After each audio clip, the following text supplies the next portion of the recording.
Namyalo Hadija ono ng'akola ku NRM Secretariat era ne mu State House aberayo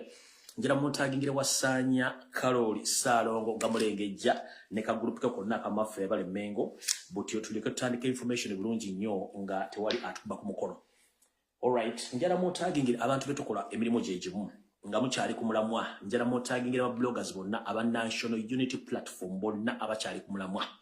ng'okola live abantu bakitegera kyoyogera era ne bakitwala nga bw'okyogedde. Abasigala sagala mu yoli njara ko ba bloggers abakyakola omulimu gw'okwogera benjagala eyasirikira ddala toddanga na kudda ku line sigale kubanga twabimanya bino bijja kubeeramu. In fact ntira nnyo bagamba nti Katonda yali mulungi nnyo okuba nti omukulembeze gwe twalonda teyasooka kuyingira mu State House n'amala okwetegereza buli kimu nga bikitambula, otherwise yandibadde tawangaala. Kale no Katonda mulungi nnyo asobola okulabisa ebintu nga tonnabitegera nti bigenda kubeerawo. Kale nja kwebaza Mukama Katonda olw'ekyo.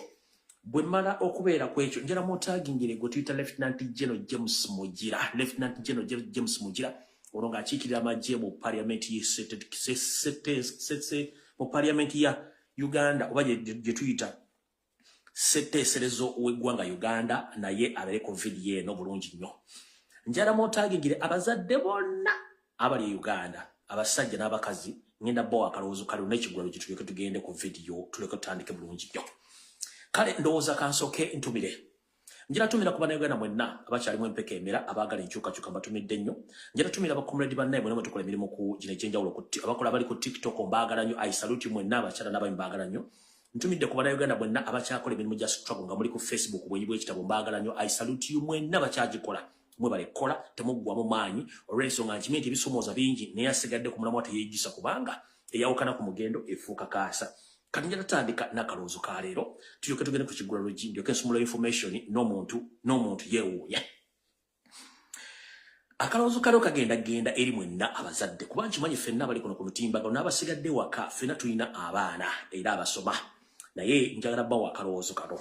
nti enswa bwekyusa amaaso nga n'envubo naawe okyusa. Mu kalowoozo ka leero kavudde mu lufumbo wa mu lugero lugamba nti enswa bwekyusa amaaso nga n'envubo okyusa. Ekivundulwa nti ffe edda abakulyako mu kyalo mutwagendanga okukwata enswa betwagendanga okukola ki betwagendanga okuziga enswa lweneebuuka oba empawu oba ensejjere twakeeranga ku makya ssaawa nga nnya nga kasana kavuddeyo n'osooka n'otunulira ekiswa kino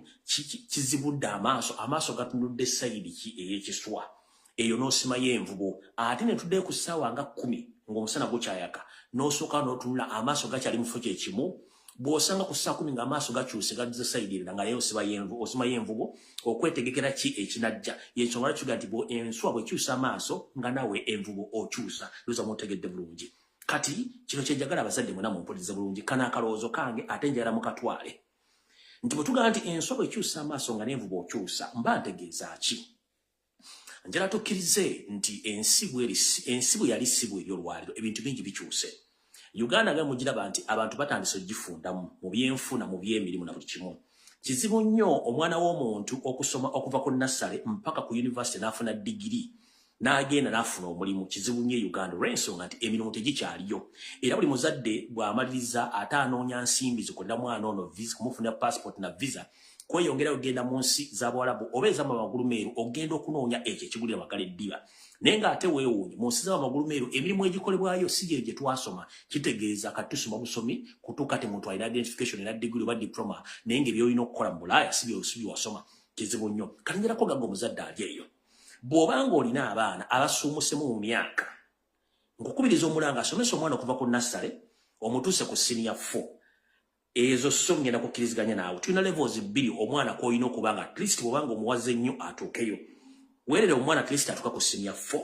oba weerere omwana atuuka ku senior 6 ebisigadde ngenda bikugamba buwulize bulungi nnyo. Abazadde mwenna balina abaana basuumuseemu. Ngemba nnyonnyodde nti kati okufuna omulimu mu Uganda kikwetaagisa okuba nga oli genius oba ng'oli wa Luganda oba Oluganda omukono omukwano mu gavumenti ya Yoseri oba mu famire ya Yoseri. Ekitali ekyo teri munnayuganda asoma n'afuna mu kuba teguliyo. Kati ngenda basaba abazadde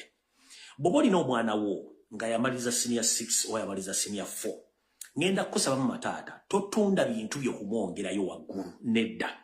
Totunda bintu byo takalyo nyumba yo bintu byo bikalu kuweerera mwana kugenda ku university oba kusoma senior 6 kola ekintu kimu oli nebaza bwendi bawendi obanga siriwo ojja kunebaza ekisookera ddala omuzadde yenna buli lwowerera omwana n'abanga asomye nga talina kyakola kikutuulira gwe ng'omu ne kikuddira naye buli mwana olwamusomesa n'abanga asobola okusumukamu n'asobola okwekozesa kiba kitegeeza nti gwe ofunamu kale ngenda basaba omuzadde yenna muna Uganda totunda nnyumba yo totunda ttaka lyo totunda bintu byo bikalu nti ogenda kuwerera mwana amale senior 6 oba agende ku ddiguli asome nedda ngenda basaba ekigambo kimu nga sinagenda yeeyo naawe omwana mpuliriza ngenda kusaba ekigambo kimu tube bantu bakulu ate tulooze ng'abantu bakulu tuve mu kwemulisa nti nze nasoma sisobola kukola mulimu gwa wansi eno ebulaya gye mulooza gye tuli emirimu gye tukola tetugisomanga nako mirimu mirala nnyo tebakwetaagisa ddiguli yo tebakwetaagisa ki beetaaga maanyi go mubiri go bwongo obwo nakwata ssaawa ebintu bibayagala tebeetaagamu sime diploma sime nasoma kiki sime zirali mugezi nnyo mu chemistry ze mu science sime nkola history oyo kasasire musoma irrelevance tebabimanyi eno ebulaya beetaaga mubiri gwo budde bwo magezi go na ssaawa zoyina kukola bibagala byokka tebeetaaga kumanya nti wasoma kubanga byewasoma byosi basoma birala kale ngenda kusaba tusooke tujjemu ambala simanyi nasoma saagala muntu asaye nga njola kasasiro simanyi nsiika chapati simanyi ntunda bijanjalo simanyi nkola mu katale nvuga boda nvuga taxi ngenda basaba abaana b'obulezi nabo bola musooke mwejjemu amalala oba wasanze obbi onakusanga okola gwe nonango mulongo wakusanzemu bwagenda kusekerera aga kituyita amala nga kulembera ekigo ensonga lwaki nti agenda okusekerera si agenda okuwa omulimu si agenda okukulisa si agenda okukola ki si agenda okusuza era kiddayo ku ggwe nti akusekerera aba akusekerera kukuteekamu nsonyi naye ng'ate ensonyi sizigenda okukuula ssente ojja kwetaaga okulya ojja kwetaaga okwebeezawo ne famire yo abantu bonna abakola mu butale baasoma abantu abavuga boda baasoma abatakisi baasoma abatunda emiyembe ku kkubo baasoma abayimba mu butale ebintu baasoma tulowooza tewali ataasoma abataasoma kati batono nnyo kati gobonodde eyo ngoze mu system simanyi ninda muli mukola application tuli mu office netole mu katebe maama ojja kubanga otudde ku gajjo kitegeeza nti olina okwejjamu muze tisimanyi obi yansanze nga nfaanana kye tuyita mu luzungu bakiyita stop waiting for white collar jobs start your own business and don't mind about people who meet you, who your hobbies and hobbies, mind about your income of that job. Fako chintu chona chofuna mulimu ogwo. Tofa simanyi gundi yansanze simekalika girlfriend nedda fako chintu chokola nga kivaamu ensimbi. Ngaba tugamba nteri walanga wawo ne bozimbe nyumba Masaka ng'okulira Kampala wabeera wawo. Kati wano wengenda okuva ntandike malirize akaloozo kalyo. Kati gwe omuzadde yenna ngenda kusaba mu kifo ky'okukwata ssente nti owerera omwana ddigula emyaka eno oba 3 Makerere. Kwata ssente ezo ozuwa omwana oyo agenda anoonye ka bizinesi akatono k'asobola okwetandikirawo asobola okutandika omulimu yeekozese oluvannyuma ajja kusobola okweyongerayo gye bujjawo kata kuba okusoma tekukoma. Nawe omuzadde omwana wamaze senior 4 ng'owulira gy'omusindika takyayira bwongo bugendayo nga n'omulimu tosuubira nti agenda gufuna. Lwaki likwata ssente kye tuyita capital ozimuwe agenda yeetandikirewo omulimu kagube gwa kusomba manda kagube gwa kwokya chapati kagube gwa kusiika chapati kagube gwa kutunda binyeebwa kubanga ensobo ekyusa amaaso nga n'envuga okyusa. Teri kintu kirungi kisinga kwekozesa. Bonna abantu abali mu kwekozesa temulowooza nti baasoma abasinga obungi tebaasoma baasalawo lumu. Gwe bw'ona ogamba nti olinza omulimu okola application ofuna omulimu teri agenda kuwa mulimu njagala kuwa ekyokulabirako. Mu Uganda abantu abasinga okukozesa abantu be tuyita ba CEO abalina bizinesi zaabwe abasinga obungi tebaasoma mujye mutwala application. Omuntu gotwalira application ajja kugamba you are overqualified sinaseze ngenda kuwa. Kyokula nti osanga mu business singo bungi mu arcade nga nanyini arcade teyasoma abakola mbona baasoma nenga bakosa teyasoma waki yamanye kizibu kye. Kyokula nti osanga company singo bungi gazikozesa abantu nenga nanyini company okusoma kwa munguba nenga atayina business yagitandikawo gwe kyokyo omulala akikola kati gobono kyangwe simanyi nasoma sobola kwetandikawo business oba omala biseera. Ngenda kugamba toyonoona ssente zo mbowerera mwana agenda ku diguli omwana bamaze senior 4 akiri mukwatire capital atandike business bamaze senior 6 quarter center atandike business eyende yoba ntonotono abaana ab'obuwala n'ab'obulezi muve mu malala teri kintu kibinga kikyo ate teri mulimu kyafu nga togufunamu omulimu okubeera omukyafu nga togufunamu naye ekintu kyonna bwe kiba nga osobola kifunamu ensimbi kiba kikumala tolinda kirala kubanga teri muntu agenda kuwa mulimu akusasule ate ng'omuwera kama kuba oyagala okufuuka boss kulu wetandikira omulimu so kyenva mbagamba temwonoona ssente zammwe nga muwera abaana gasemegera ku diguli mu Uganda teri ejja kufuna mulimu kubanga buli mwaka kitono nnyo miliyoni 4 zitikibwa nga zina degree diploma certificate nenga tekuli ayina mulimu okujjako bo ogenda okunoonya ate gibagenda bawo emirimu. So mwabazade mbere creative nnyo temuono na nsimbi at least mwabana capital batandike emirimu mbakubiriza okuba nti beetowaze baleme kweteeka malala. Tekabadde akaloozo ka leero tugenze ku Kigulalogi. Kansulenti buli muntu gwe natumye yenna bamutuusizza wano kubanga video saagala giddamu. Benna tumye okuba okundeetera mubaleete wano saagala baddamu. Tugenze maaso mu Kigulalogi kya leero. Mu Kigulalogi kya leero njala soko okwebaza bannayuganda mwenna abakyali mu struggle. Naddala be tuyita aboogezi ku mitimbagano egy'enjawulo. Mwebale kukola mirimu gino kubanga si kyangu. Kansooke mbazzeeyo koke babaga kye tuta flashback mbajjukize then tulyoke tugende ku Kigulalogi kya leero. Wetwatandika struggle eno mu mwaka ogwa 2018-2019 okutukira 2021 oba 2022 twali aboogezi bangi ku mitimbagano ku lw'enkyukakyuka. Nga ne space obessa ogenda okukolera video ekuwa challenge okukola video olw'obungi bwa video ezibeera ku live. Ogwo omudigido ne tuguyita mu bulumi. Ne tutuuka mu kulonda akalulu twali bangi nnyo. Ne batubba akalulu Kyagulanyi ke yawangula ebitundu 75 ku buli 100. Nenga mission yali nti akalulu bakatubba abasinga obungi bazikire bagwemu amaanyi era mwaki abasinga obungi ne bakomaawo. Faramanya nti struggle si ya lunaku lumu yabbanga ddene twasigala twogera. Naye gulwaki weewuunya nti ffe abasigala twogera kuba luli twalingako abantu nga 50 abakola video lunaku nga buli mwakola video ajja nayogera buli omu naye kati weewuunya abantu abasigalawo abatono lwaki ate babalwanyisa. Nga n'akabinja kabalwanyisa ke kabinja akaasirika wetugendera mu Kigulalogi kya leero mulyoke mumpulirize nga mazombe baza mwenna aboogera ku mutimbagano.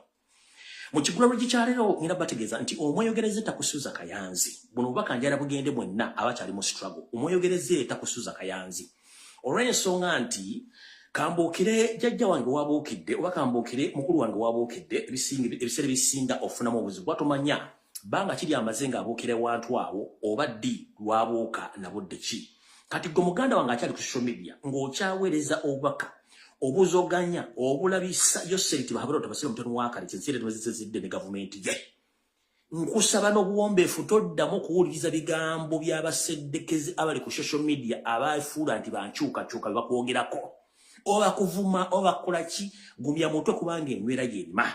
Tukimanyi bulungi nnyo nti mu struggle muno mwalimu abantu abali bazze okwenoonyeza ebyabwe na kati bakyalimu nga kibakwasa ennaku okuba nti bo we baakoma we balina okukoma ffe abaasigala nga tugenda mu maaso kuba twalina waaka we tugenda mu maaso. So kati gwe omuntu aliyo ng'obadde okola video ne bakuluma empindi ku mabega ng'obadde okyazikola nkukubiriza omulanga tova ku mulamwa ku lw'ensi yo eri abantu bakirumira mpiyi bbiri abamanyi omusota ogulina emitwe ebiri. Abantu mu struggle balina emitwe ebiri bangi nnyo ng'ewa Museveni afunayo ssente ne mu struggle afunayo ssente kati nga kyalina okukola alina kuba gwalemedde ku mulamwa. Kati ngenda kugamba ku lw'eggwanga lyo ne ku lwa famire yo ne ku lwa bannayuganda b'olumiro basasobola kweyogerera sigala ku mulamwa. Oba kugamba nti oli mubbi oli mutemu oli musezi naye ng'okimanyi mutima gwo tokiriimu. Please keep on kubanga ebivumo tebimenya ggumba. Oli ne mwana akuvuma atya nkimanyi osobola okufunamu enkenyera naye nkubuulira tova ku mulamwa. Bannayuganda bangi abatasobola kweyogerera.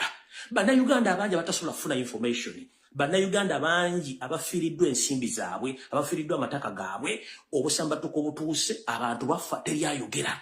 Kati gwe banagaana okwogera bakulima empindi ku mabega naye ng'ate akulima empindi ku mabega tasobola kujja kukola dedaivu edakika 15. Nkugambye tova ku mulamwa. Let them talk baleke boogere bajja kukuwa kuba tukimanyi nti bakirumira mpiri bbiri tebaggwamu. Mbagambye twatandika 2018 twali abantu bangi naye kati bw'olaba nga tusigadde abantu abatasukka bantu 5 nga tukyakola video ng'ate n'abataano abatulwanyisa bagamba nti bali mu struggle kitegeeza nti gw'oli ku mulamwa leka bo basigale eyo nga bakole balina okukola ffe tugende mu maaso kubanga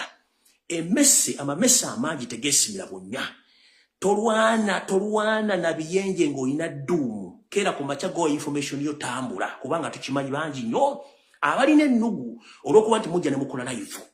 Tukimanyi nti eri balina ennugu nga basasula okubayizikiza mu ne bakwogera ku bantu abo mu gavumenti abo nabo gye bali. Eri abantu nga be ekigendera kyabwe kyali kyakulabika ku social media baalabika kyaggwa. Kati gwalina ekyokulwanyisa eggwanga n'okusevinga eggwanga lyo. nkugamba kikole ensonga lwaki ono kikola buli lunaku Museveni aspendinga millions zitaka wansi wa 30 ku TV ku radio ne mu ba public figures okudefendinga ekintu kyekivundu n'obulubwe babba kati obanga gwe tewali akusasula dene 10 ngokera n'okwata data ne Facebook account yo nojja noyogera ensonga zo kimanye nti ekintu ky'otwanyisa kinene kati obanga aspendinga millions 3 on daily basis gwe ngojja noyogera nga toyinaako gw'osabye ssente toyinaako gw'owalampye ng'okola information va ku mirambo egitambula kubanga abantu abamu bafu lwakuba bali mu okuziikibwa nkiddamu abantu abamu bafu bali mu okuziikibwa batambula naye nga bafu lujja lwa mu nnyindo olwekula wekka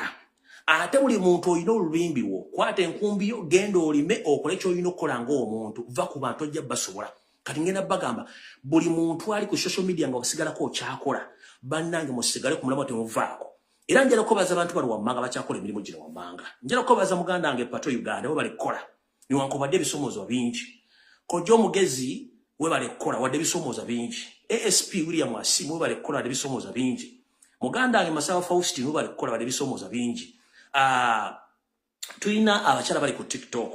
waliwo muganda wange Nisima Gift waliwo nabamwala Mutandivara n'abala bangi nnyo bali kyali ku TikTok abakyakola emirimu gino mwe balekola nabe simenye manya kubanga amanya mangi nnyo mwe balekola nammwe abakyasigadde mu struggle mwe balekola n'abali ku ground abakola emirimu gy'oku ground kuba basinga omungi tuli mu diaspora kyali abali ku ground nga mukola emirimu gya struggle mwe bali nnyo balire ddala muve mu ntalo tuzoganye omusajja mpaka temugwa amaanyi so mukalowoozo kale omwegereza takusula kayita kusuza kayanzi mukole emirimu gyammwe abantu bangi basasulwa okuzikiza struggle mbagambye nga tutandika twali abantu abasukka 50 nga nekisawo okulya video esobola okubula wogikolera naye kati baalaga luddawa abasigadde batawera 10 ate lwaki mbalwanyisa ate nga abalwanyisa bantu abasirika kati lwaki yasirika ate alwanyisa ayogera kyenavaga nti bw'osanga ng'emirambo nga gitudde mu limbo nga gyogera oyitanga okubanga tumanyi kibateeseza balamu kati tusigale nga tugenda mu maaso muleme kuba nti muva ku mulamwa abantu abali ku ground bakyakola video mbebaza nnyo kubanga si kyankubira ku ground mwe bali kukola era mwe bali kukolera ddala temuva ku mulamwa tebaba kutiisatiisa so nno kyekibadde ekigololo gikyaleero olw'ensonga nti abantu bangi bazoganya abantu bajja ku mulamwa naye mwe bali kukola temuva ku mulamwa kubanga ffe kyetwetaaga okuba nga tuwulira abasigadde tujja kuba tugenda mu maaso kekabadde ekigololo gikyaleero mukama bankuumire tutandike video obutereevu.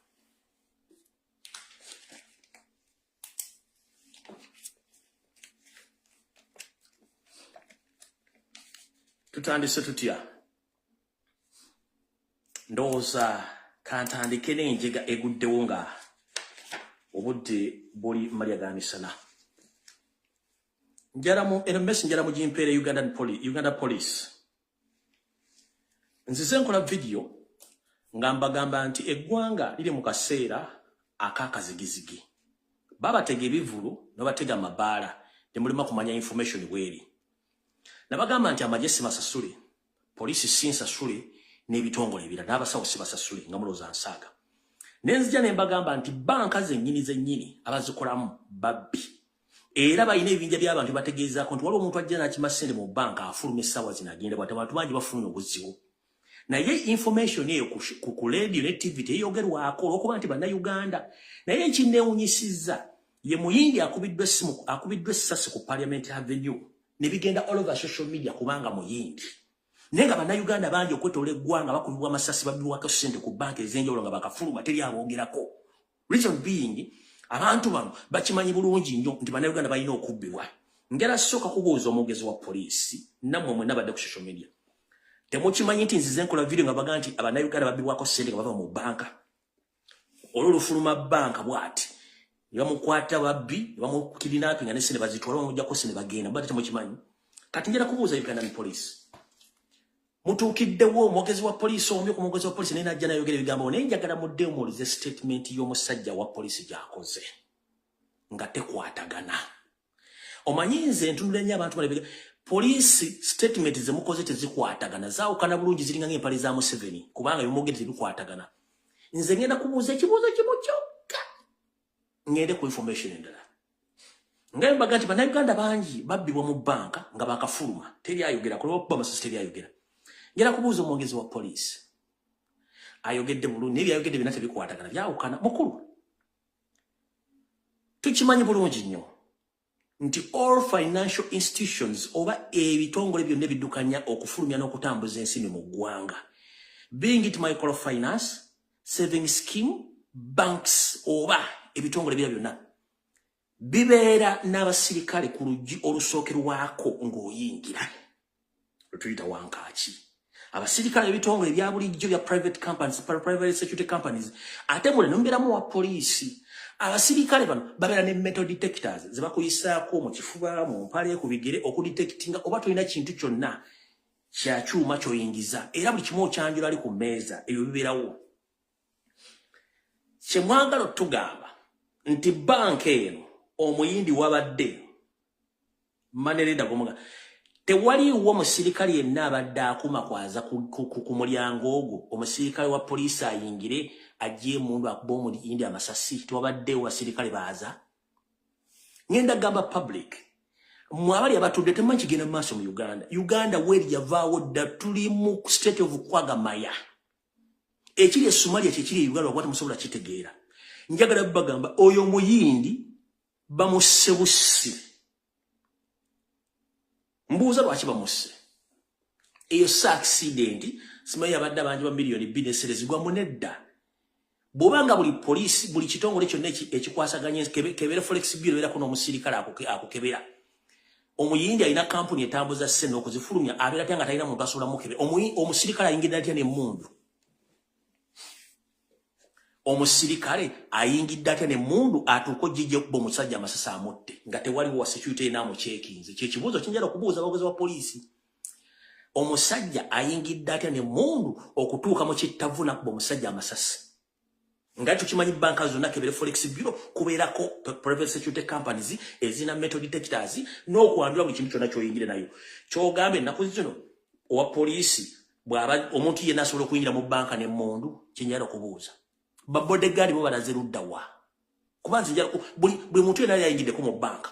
oba mu microfinance oba mu forex bureau kubeerako abasirikale abayina mental detectors zino ez'obuuma wepona zino zebayingiramu obuyingizi ojala kunga nti ku Parliament Avenue kweyo bank oba manerenda wabadde tewabaddewo private security guards babadde bakebera bantu mu kubeera musajja ontayingire n'emmundu kyekibuuzo kyokka kyenjagadde obabuuza kyokka sigenda kukola birala byonna naye nabagamba nti ekiri atabala kyekiri n'asigadde waka Uganda munagitegeera nti etabanguse yava woyina okubeera mujja kumala kuwuliza statement Yoseri yagambye bw'ati nti ye obayingira amagye bafunanga omusaala gubamala naye kati tebalina musaala gumale gwe basobola kuwa abasirikale kubanga oba omusaala omungi basobola okwonooneka eyo statement yabadde ntegeke ng'asindika obubaka eri abasirikale nti abasaba ssente n'okubongeza teri ssente ze bagenda bongeza mutwala gwe omusaala omutono naye teguliwo naye ate mujjukire bwe twali tutandika omwaka guno Yoseri kennyini yagamba bagenda kwongeza okuva ku private okutuuka ku geno waggulu kiki ekyaddako byoya byanswa bye basuubiza kuba ssente teziriiwo naye nze mbagamba mpola jiisa obusera ekigenda otwala mu 7 tekigenda kubeera kinene nnyo kitono nnyo tomusobola nti taka zigenda kujja zisimbaawo kitono nnyo ekigenda okuddusa mu 7 nga ndabo gisimufungiza ate kigenda kuba mu system yennyini ffe tusindika ekyaffe mujja kitegeera kati bwe muwuza statement z'omusajja tisimanya mujja tegeera Uganda bagenda kuba abantu amasasi ng'abajjako ensimbi kubanga bagamba mulina emmundu mwenoonyeze mweyigire kati kyekigenda maaso nenze kyembuuzizza eyo kampuni yebaddewola ssente tebalinawo private security guard abadde akebera mundu kuba ne ku banka esinga obungi kuliko aba security abakuuma abalina mental detectors olaba ne mu disco waliyo mental detectors olina akukebera oba toyingire na kisi kyonna naye ate wano amukubi atya essase mundu agiisizaawo atya buleni za mmonkawo tuvuddewo tugenze ku nsonga endala nga bwe nabagamba nti Yoseri obuyinza yabukwata n'abuwa mutabani we Muhoozi Kanyerupama Muhoozi Laaga ndowooza mugenda mukira bulungi nnyo naye before nga sindagenda ku nsonga eyo mwenna mulabe omuvubuka atambula wajalaga buli wamu naye kisinga okunyumira omukulu ono atambula mu kisiikirize ekitali kiki ensi bwe bayakugaana ne bwe weesiga akaziga ensi yakugaana. Muhoozi ne kitaawo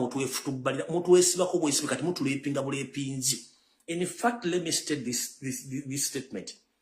Yoweri Kaguta Museveni and your family, you are just tying yourself on Ugandans. We are very tired. In fact, now you are raping us.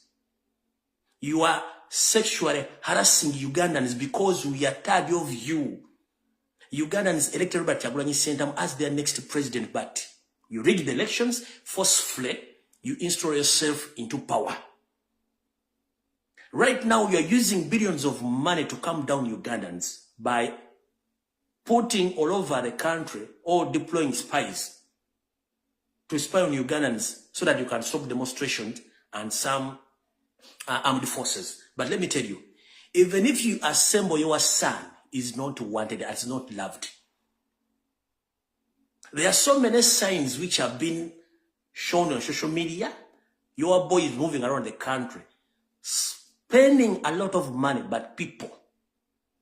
they hate him and they hate you too. Mukuru, wasindise mutabani wo. Bwetubatu omuntu wagenda okulambula ng'agenda okulambula ekintu ayina okukirambulira mu ssa. Watugaba mutabani wo ye advisor ku by'amagye. Mu ssemateeka wa Uganda agamba bw'ati teri mujaasi yenna akyali mu kusavinga amagye akkirizibwa kwetaba mu kintu kyonna kya byabufuzi eri abantu ba bulijjo. Ekyo ssemateeka akyogera. Teri muntu yenna akkirizibwa kulambula mirimu gya gavumenti nga si mukungu wa gavumenti oba nga si mukozi wa gavumenti oba nga si minisita avunaanyizibwa ku nsonga ezo. Mutabani wa Muhoozi Kanyirugaba mutamiivu wa ddanga atambula okwetoola eggwanga akuba kampeni azikubanga ani era mu ssaaki. Kyekibuuzo ekisooka. Yazze mu Kampala okulambula empompogoma eziri mu nguudo z'e Kampala.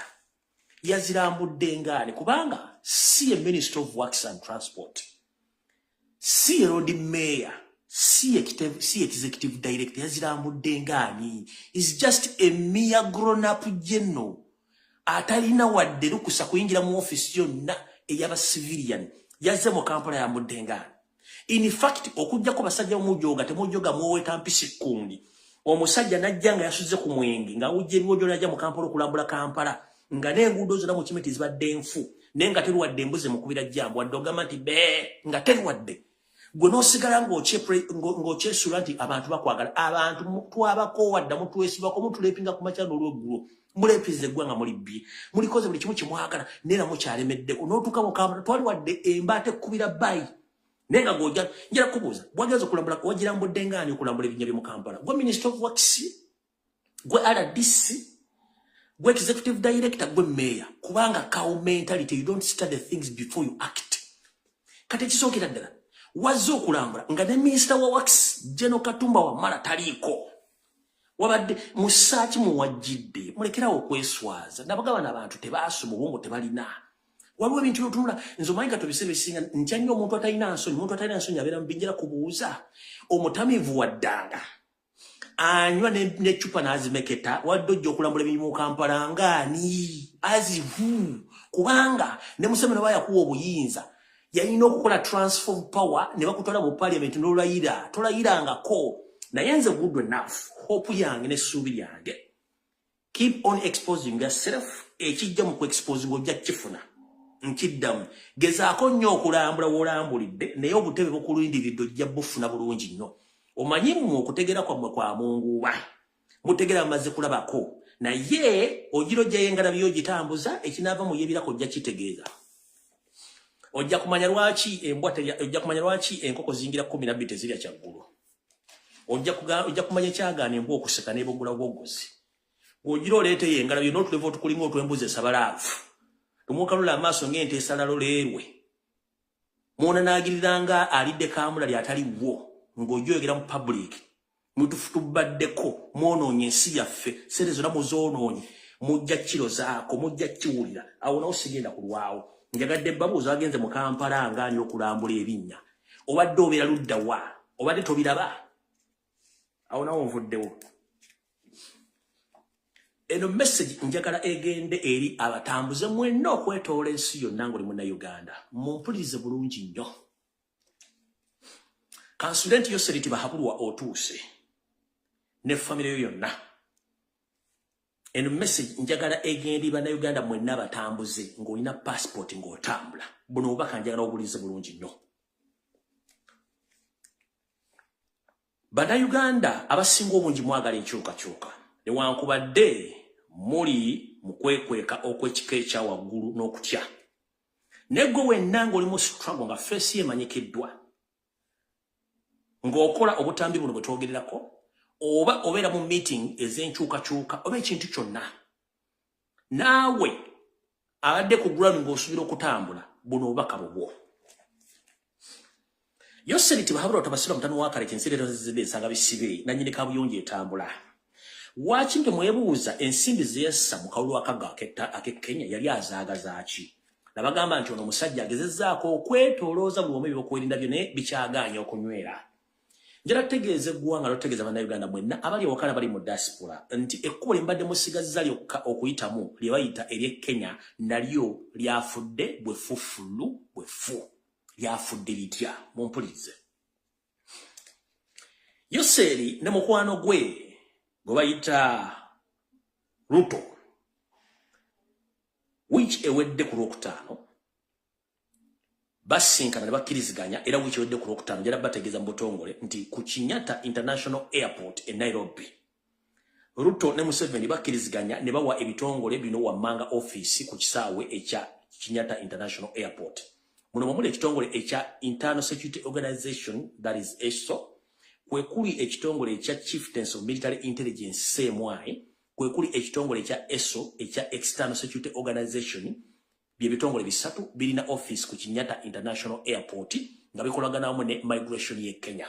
Omuntu yena bango ba mu diaspora obanga ove Uganda ng'ofuluma ogenda kuyita Kenya buli lw'oteeka mu passport yo nga ya Uganda oba ne batakutegeera basooka ne bakusindika mu office eyo eya bino bitongole to verify you n'okumanya bakwagala bate bakwagala. Kati mwe bali mu diaspora ng'obadde oyita Kenya nkuwagaabwa sooka oyimirizemu olw'ensonga nti ISO CMI ne ESO officially bafunye office ku Kenyatta International Airport nga buli muntu yenna ayingira eggwanga erya Kenya ng'ayita ku kisaawe ekyo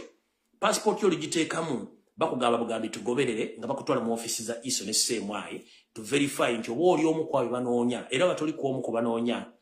bakuta n'ogenda obanga oli omu kwabo ku banoonya bago basuubiriza kuba n'essimu zo bazikuggyako to cross check your social media platform kasita bakusanga obadde okoli active social media ng'owakanya gavumenti be bantu abasinga obungi kati ababulira e Nairobi nga temutegedde Abannayuganda bangi nnyo babulidde nnyo e Nairobi nga bafamire zaabwe tezitegedde babulidde ludda wasonyera banga nti Kenya right now is not safe olw'ensonga nti Yoseri yakkiriziganyizza ne munne gwe yakubira akalulu Ruto okuba nti ebitongole bino ekya ISO CMI ne ESO kati kina officially office ku Kenyatta International Airport gye bagenda okuba nga bakunyiza Bannayuganda mu ngeri emu oba endala. Awo nawo nvuddewo. Enzikiriziganya eno yatuukibwako olw'ensonga nti Museveni akimanyi nti bwe yali nga balwanyisa omugenzi Obote n'Amin bakozesanga nnyo ensi ez'omulirwano omwali Kenya ne Tanzania okuggala enzigi zonna eri abalabe baayita abalabe Museveni kyovula nti ennaku zino atiitirira nnyo n'omukulu Ruto weppo n'omukyala ow'e Tanzania okuba nti emikwesese bo gye baakozesa mu kuggyako gavumenti ziri agiyambisa ogizibikira okuba nga tuwa muntu yenna asobola kusiisira mu bitundu ebyo ng'asobola okuba nti akola emirimu gy'okuyeekera oba okwagala okuggyako gavumenti ya Yoseri tibaabulwa otabasira mutano wa kalekezi yenna akola kimanye nti ebintu ebyo obitegeera bulungi nnyo nga bwe biri. Ndowooza kansooka empisewa akantu k'omuvubuka ono gwe bayita Balista Timo njala mukasale mukamuweereze. Muganda nkulamusizza nnyo kansooka nti oli bulungi naye eno mmesi njagala ogitwale nti ya mugaso nnyo gy'oli. Nfunye amawulire agandaga nti oba kansooka nga sinagenda yeeyo. Uganda buli Munnayuganda yenna ng'okimanyi nti oli wankyukakyuka wadde bakumanyi bate bakumanyi. Togezanga nozza omusango n'ogamba nti ogenda mu nsi z'Abawarabu obeereyo mirembe oba ofune refugee status oba ofuuka asylum seeker mu nsi z'Abawarabu. It is impossible. Ensi z'Abawarabu ezimu tezaasayininga international treaties eza Geneva ezisobola okukuuma abantu abasaba asylum mu ngeri yonna esoboka. kati gwe muna Uganda ali togezanga n'okwata akatabo kontodduka Uganda wabya bufuzi obozizo omusango kyogenda mu nsi ez'abawalabu ezimu togenda kufuna buvuna bwenkanya bajja kukwata bakozeeka kati mu ngeri erimu eggwanga erya United Arab Emirates yasayininga endagaano ya extradition wakati wa Museveni ne Yoseri ekyusa abazibe misango bwabanga oli bamwagala e Kampala ne Dubai bayina omuntu gwetaaga nga azze misango Uganda emukwate nemuwaayo kati njala tegeeza muna bana Uganda bali Dubai n'abali Uganda nti endagaano eno wakati wa Uganda ne Dubai ey'okukyusa abasibe weeri so muganda wange Balista Timo kana eno information yo wotwogerere sawa zino munaku ntono nnyo oba wiiki ejja ng'eggwako ensonda zange zesigika mu kitongole ekya International Police Interpol ntegezeddwako nti fayiro yo ya sanctioningiddwa already ng'erinze kuweerezebwa mu ggwanga erya UAE basobole okuba nti bakuzza e Uganda naye nga tebannakuzza oyinza okufuna essimu ey'omuntu omu state agent nga kkubira akutegeeza nti ayagala kwogeramu naawe ku nsonga ezikwatagana ku biki ebyaliwo ku bigambo byayogera ku social media mujjukire nti oba naawe jjukira nti abantu bangi bannayuganda bazze bafa nga battibwa mu nfa nga Isma Olaxas gye yafuddemu nga gavumenti eremu okunnyonnyola butya baani abasse abantu abo era nakati ripooti zifulumanga era egeza nnyo okuteeka emisango ku bantu abasinga obungi abayisiraamu basajja ne basibira emabega y'emitayimbwa nga naye nga n'emisango tebagimanyiiko kino kye tuyita okuba nti bakwata embwa ne bagisuula ku jirikiti kati muganda wange njala kugamba nti gye bunaakomekereza oyinza okufuuka ejjirikiti ku musango gw'omugenzi Isima ng'omubiri gw'omusango bayinza okugumalira mu ggwe kanjala kutegeeza nti fayiro yo already ya sanctioningiddwa eri ku Interpol naye before waliwo omuntu ayinza okukubira essimu ng'akusendasenda okwogera naawe sinakiri oddeyo e Kampala nga fayiro eri sinagenda Dubai okuzzaayo ng'akusikiriza ogende naye mu kuddayo kyonna ekinaakutuukako ogenda kufuuka jirikiti mu musa kubanga nabo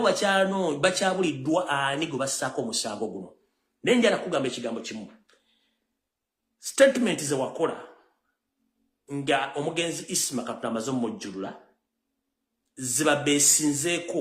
okukola fayiro gye batadde ku Interpol statement ze wakola kati gano nkuwagaabwa bw'oba okimanyi nti mu mutima gwo tewali mu kintu kino nkusaba obere mukkakkamu topapala bigambo toyogera ky'otamanyi yogera ekikuli mu mutima gwo ng'okimanyi nti sali mu kintu kino era weekwase Mukama Katonda towuliriza bigambo by'abantu beera nga bw'olina okubeera ng'omuntu atalina musango naye bw'okola ensobi muganda wange wandifuuka ejjirikiti kwe bagenda okussa omusango ogwo era gukutulemu kubanga mukimanyi bulungi nnyo nti emposa y'emisango mu Uganda nzibu nnyo okusinzira ku biki ebiba byapeninze mu ggwanga so ekintu ekyabaddewo kyatudde mu gavumenti banoonya jirikiti kwe bagenda okisuulako bakimuteekeko abeereko so njagadde kutegeeza nga munnayuganda nga muganda wange mbadde sarasirikira information nenjikuwa nti fayiro yo yasanctioningiddwa dda eri ku Interpol era eteekuba nga yasindisiddwaddwa e Dubai so njagala obeere careful nnyo saagala opape bw'obanga ekintu kintu wakiriimu please calm down topapa nabiga ekirala ngenda kusaba bwe kiba kisoboka essaawa zino sooka weesonyiwa social media okukola kye tuyita contradictional statements tokola contradictional statement don't contradict yourself tokola statements zikyusa oba kubanga olwana abantu nebikirala nga nsembayo nkuveeko ku social media kuliko abantu bangi buli omu ajja atola statement yagikole nga bw'ayagala gikyuseemu si buli muntu nti ogenda muddamu akogeddeko ekintu nedda leka abantu boogere gwe kyoli okimanyi todda mu bantu nkiddamu leka abantu boogere todda mu bantu nkimanyi oli mwogezi mulungi osobola okudda mu buli muntu naye bwe tuba tutambula mu ngendo tusanga ebizibu bingi nnyo oba tusanga embwa nnyingi naye si buli mbwa ekuboggera nti ogenda gikasukira ejjinja okoleramu ensobi ojja kuba ejjinja embwemu ebogole eyitezindazo nga 10 ojja kukomekkereza nga zikoze ekizikulumye kale mugani jala kutegeeza wadde ku social media limogeze mulungi kakkana todda mu buli muntu bantu baleke bwogere bwe banako bajja kuvaako nenga njagadde okubaka obwo essimu egenda kukubibwa essimu ene kubibwa ebigenda okugamba ojja biwulira naye nga file yo gimanye nti gyeri omusango baagala gussa kuggwe era gye binaakoma mukama katonda yanaaba amanyi naye ebisigadde byonna weekwase mukama katonda bw'obanga oli mutuufu buli kimu kijja kuggwa naawe information yo ngimaze kati njagala genda ku kiki ekyabadde ekigenda maaso nzize nkola video nyingi wano ku social media nga mbategeeza ku nsonga ezimu oba endala wano wenjagala mwotagingire Kakande Pastor Janet Museveni Natasha Muhozi Salim Sale Diana Museveni Sebalamu Segawa n'abantu abalala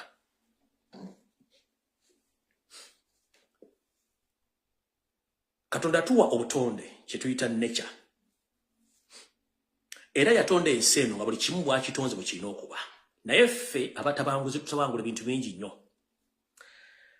we twogerera Uganda eyali ekkula oba kye tuyita Pearl of Africa efuuse ekisekererwa olw'obukulembeze obw'omunguuba n'obutayagaliza obuli mu Uganda n'obujoozi n'obutamanya ebiri mu Uganda omululu gususse ekisookera ddala entambula yasanyaladde ku luguudo oluva e Kampala okudda e Masaka n'oluva e Masaka okudda e Kampala ng'amazzi gamaze okusalako oluguudo lweppo n'okwonoona omugga Katonga n'egukutulamu ekyo si kyekyoka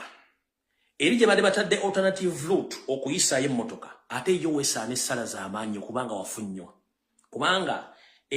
oluguudo lwe baalase nti abantu bagenda okuyita olw'essembabule ate kuliko emigga emikambwe nnyo Katonga njala sooka kugaba abasajja ba Yinula mwenna abali kuno ssaawa zino era ngenda kusaba Parliament ya Uganda temugeza ne muyisa ssente oba Yinula temugeza ne muyisa ssente okukola omugga Katonga oba okukola oluguudo lw'e Masaka olwaliro b'enkya obadde please temuyisa ssente ezo musooke muzireke nsaba Parliament Yinula temusooka kukwata ssente za muwa musolo okukola luguudo lw'e Masaka oba kukola Katonga no musooke muzireke ensonga zino wammanga zengendo bawa zigenda okumala egoyi mu kibya Uganda yensi mu nsi yonna ne mu East Africa erina ekkubo erimu erigenda emugga ate nga liri kuzza tetulinawo alternative routes zigenda mu nsenda ezigenda mu bitundu ebirala katugamba oluguudo lw'e Masaka lulina luutu emu Kampala Busega Masaka tekuliko oluguudo lulala Mityana tulina oluguudo lumu nti Mityana tekuliko oluguudo lulala guka Mityana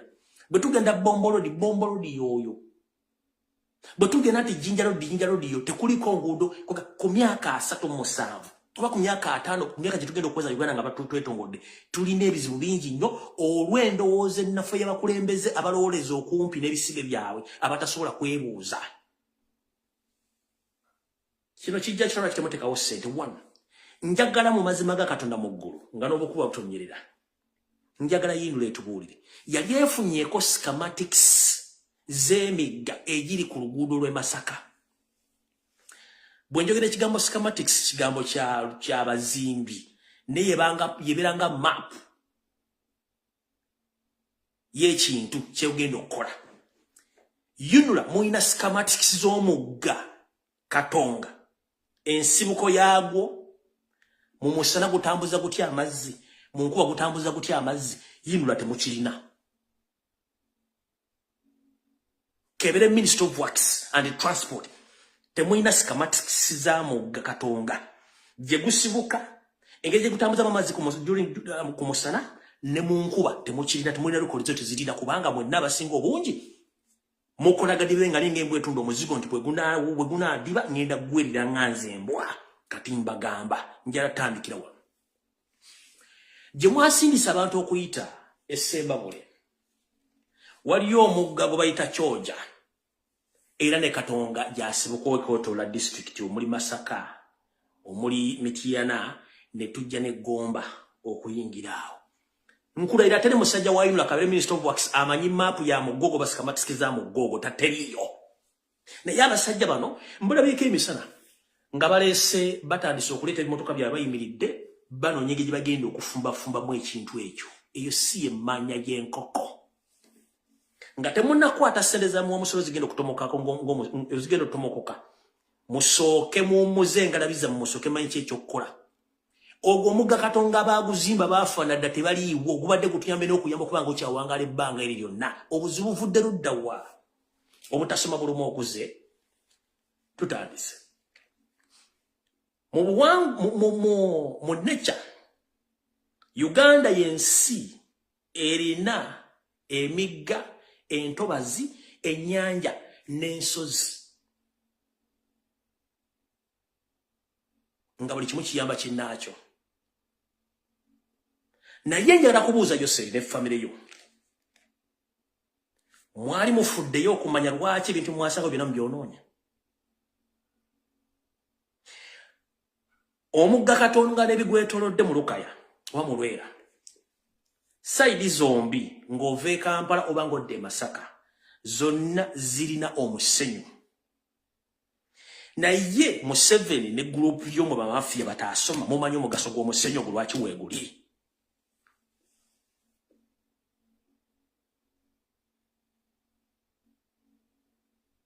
temumanyi Minisita bamulanga Kisempijja katobe Minisita wa Defense musajja gwe njagala ofe nga weetakula kubanga oli mutemu nnyo eri obulamu bw'abantu banna Uganda wakwata ettaka ebitundu 8 ku buli 100 ebisanjwa mu bitundu by'e Masaka bikwasa Yoseri ne famire ye n'ebyapa bibawa nyenge ettaka erya Buganda ate nga lyalina ensonga wakiweerere mu ttaka lye bwakwe kuli ettaka ly'Olwera era zino famire zivunaanyizibwa okusima omusenyu mu Lwera naye ng'omusenyu guno byemu ku by'obutonde Katonda bye yakola ebibadde bibibira okubibira simanyi omuntu amanyi Oluganda akumanyi okubibira oba okutangira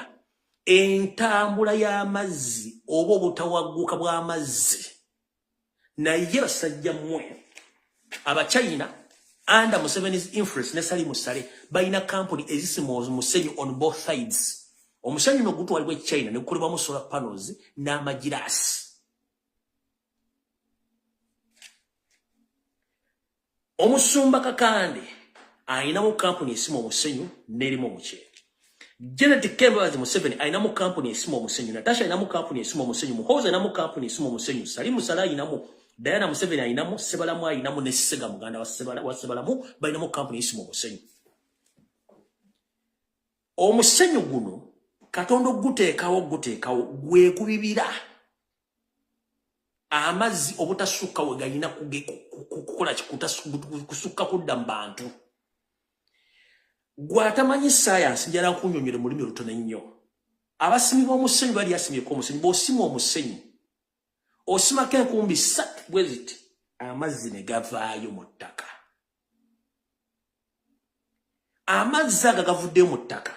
goloza gava ludda wa goba wagataddewo nedda amazzi ago obutonde bw'omusenyu kano bwe bunywa ne bukuŋŋaanya amazzi gonna agandibadde gava mu nnyanja gye gava okudda ku lukalu okutawaanya abantu kye tuyita okubibira kati mu Lwera ku saidi zombi omusenyu ogwandibadde gunywa okukwatirira amazzi ago gonna zaasigala mpompogoma emiti n'ebisaalu amazzi gano mwe gali geetayiza obutavaayo gonna byasimibwamu ne bifuuka emikwesese n'ensibuko y'emigga gino gyonna gye giva abasinga obungi baagyolula gyayonooneka omugaso gw'ebitogo kwe kukwata amazzi n'okugasengejja okubeera wamu gwoza lwaki leeka Victoria amazzi ge gabeera kalaleesi nga meeru ssaawa yonna naye ng'ate enkuba etonnya ebitaba ne bigenda mu Kampala ne bikuŋŋaaneka kitegeeza nti obutonde kano tukola buli kintu nga kikola ki nga kyetaaga kinnaakyo musimye omusenyu to the extent kino nkibabulira enkuba ejja kuddamu okutonnya Olwera n'Olukaya lwonna mujja kuzuuka nga temukyayire musobola kwegeka lubanga n'ennyumba zibuliddemu ekyo kijja very soon reason being tulina abantu abataasoma nga bali mu State House bali mu office soka weebuuze guno omusenyu gwabeerawo gutya scientifically weebuuze kubanga bw'osima omusenyu osikuba enkumbi 3 amazzi ne gavaayo omusenyu guno gwe gukwata amazzi gano njala soka kubuuza Uganda bukyanga ebeerawo amataba ge mwali mulabyeko mwali leka amataba bekikange ekyo kubanga abantu batabanyiza oluguudo lw'Masaka lubadde bbanga ddene nnyo era buli kimu nga kitambula bulungi naye okuva no batandika okusima omusenyu mu Lwera oba mu Lukayoomo buli kimu bwe kyatandikira okwagala okufa togera kigenda kufa kati mmwe basajja mu abayinula Minister of Works temusobola kukwata sente mutandika okukola bulijjo eyo nga temunnafuna records oba schematics zikwata ku muggalu Katonga nawa amazzi gano gye gabadde gabera ebbanga mulowooza gazerero gabadde galina gana amazzi gabadde galina gye gabeera nga guga gigasirikira tekeri amanyi tigabera nayo ngolooza gazerero gavudde mu ggune gayiika buyisi gati no gabadde galina gye gakuŋŋaanya gye mwajja omusenyu ne musima ne mwononayo kati kibadde galina okukola obbalagako tebutonde mbwonoonye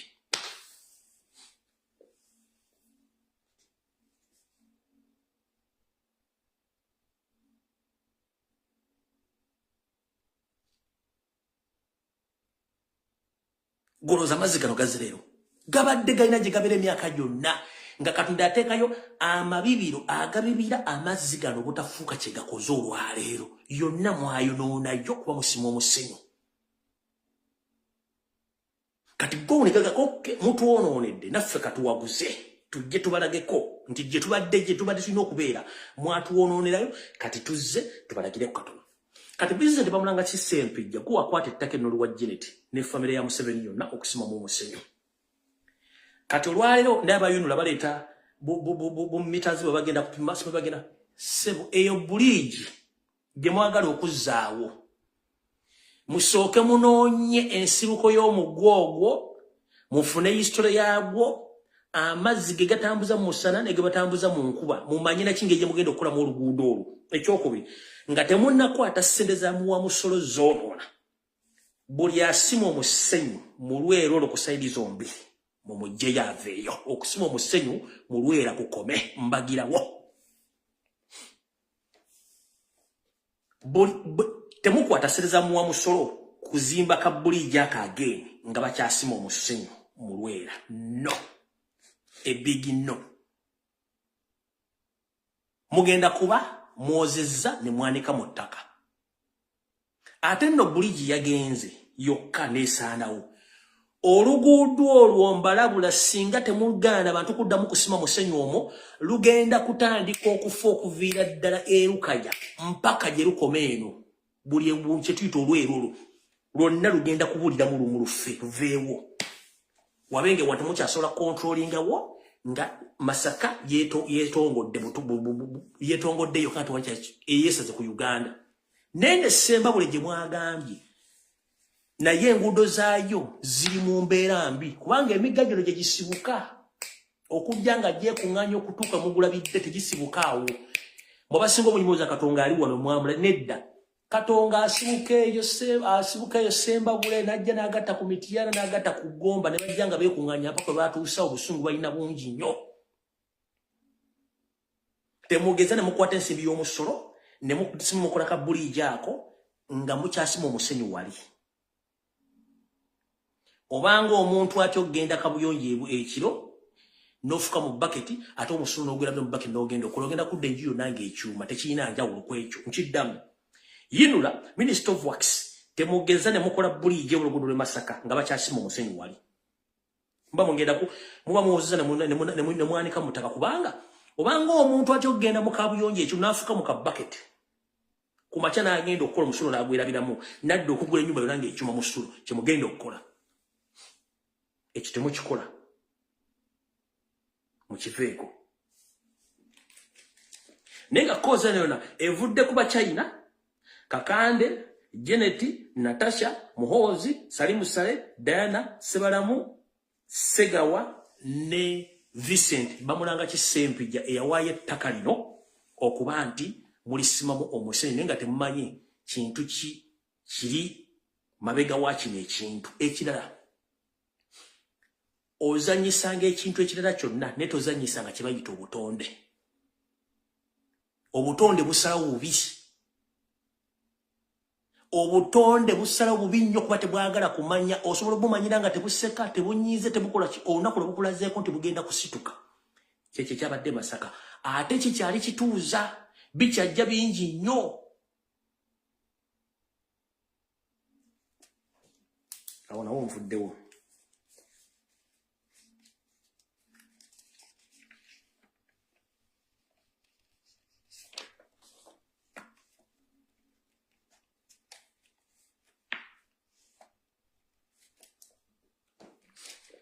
kansubire nti Ssaalonga Mulengejja Wasanya Kaloli atuuse eno information njagala egendere mwenna Bannayuganda abagala ekyukakyuka kansubire nti omukulembeze wange Robert Kyagulanyi Ssentamu ka video kano kwali olwaleero ndabye Wasanya Kaloli Charles Peter Mayiga ng'agamba nti yeeyozayeza okutuuka ku myaka 10 egy'obukulembeze nga Katikkiro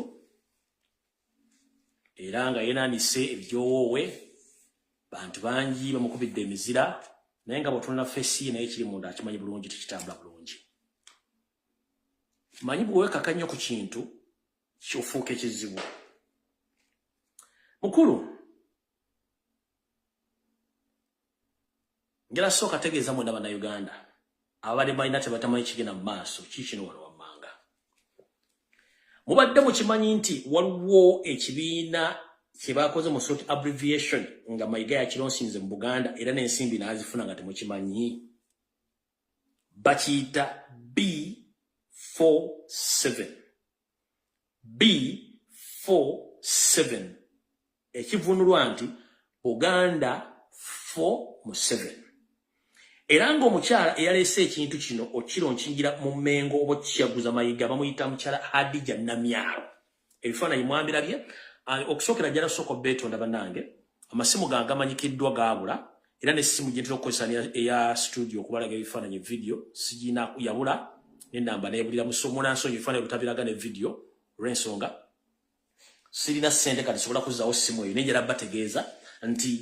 omukyalo ebifaananyi mwabira ku social media nga bitambula ekintu kibakita B oba ba